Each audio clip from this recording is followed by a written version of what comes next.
Primo punto stagionale per il Licata Calcio che trova il pareggio sul campo della Maraglianese. La squadra di Pippo Romano in Sicilia con un risultato positivo muove così la classifica dopo un avvio difficile e 3 sconfitte consecutive. Domenico Aldino Liotta arriva in Locri, vediamo le migliori azioni in una sintesi della partita. Stadio Santa Maria delle Grazie di Marigliano, quarta giornata nel girone I di Serie D, Licata di mister Romano ancora a 0 punti in classifica, ma reduce dalla convincente prestazione nell'ultimo turno al Dino Liotta di Licata contro la corazzata Catania, rende visita alla compagine napoletana.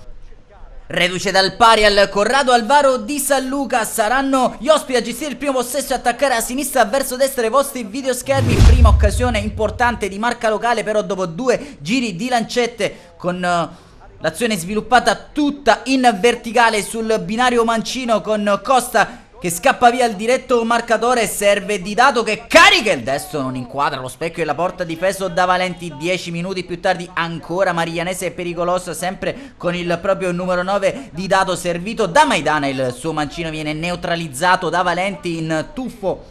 Al giro di boa della prima frazione di gioco però a farsi notare è anche il Licata con il pallone che giunge sui piedi di Rotulo che sfrutta la sponda di Ouattara, testa i riflessi da parte di Lesta che con la punta dei guantoni riesce ad alzare in corner al 26esimo. Pino sulla destra spinge fino all'area di rigore e mette dentro per Ouattara che calcia altissimo. Ultima emozione della prima frazione di gioco poco dopo la mezz'ora con Maidana che riesce a servire il compagno di squadra a Costa, palla ancora per Di Dato che scuscia via. Provvidenziale l'intervento in stirata da parte di Giulio Orlando. Termina così la prima frazione di gioco, risultato ad occhiali allo stadio Maria delle Grazie di Marigliano. Passiamo allora con le immagini a cura di Videonola, il film della ripresa.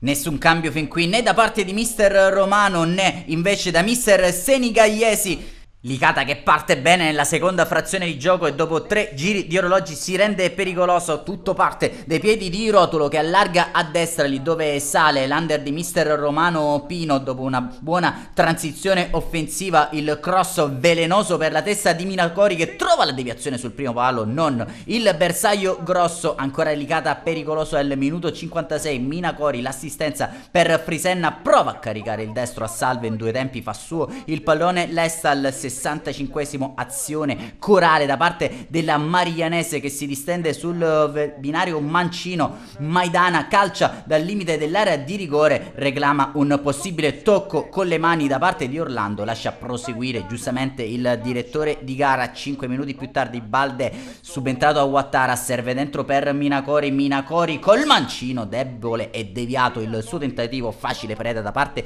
di Lesta. 5 minuti più tardi Balde serve la corrente Orlando, palla allargata dalle parti di Marcellino, tentenna un po' più larga per Rotulo, pensa al tiro, trova solo l'esterno della rete. L'ex San Cataldese continua a spingere a un paggio di mister Romano che vuole trovare i primi 3 punti della stagione. Sponda di Minacori per Balde che salta un avversario, ne salta un altro, entra in area di rigore, spara alle stelle. Aliou Balde fallisce il colpo del KO. Risponde la Mariglianese con questo tentativo beffardo di Costa, non perfetto stilisticamente valente ma efficace quanto basta ad evitare una rete che avrebbe avuto il sapore della beffa. Triplice fischio al Santa Maria delle Grazie, 0-0 tra Mariglianese e Licata, muove la classifica alla compagine di mister Romano, dà continuità ai propri risultati quella napoletana. Un saluto amici appassionati, appuntamento come al solito alla prossima.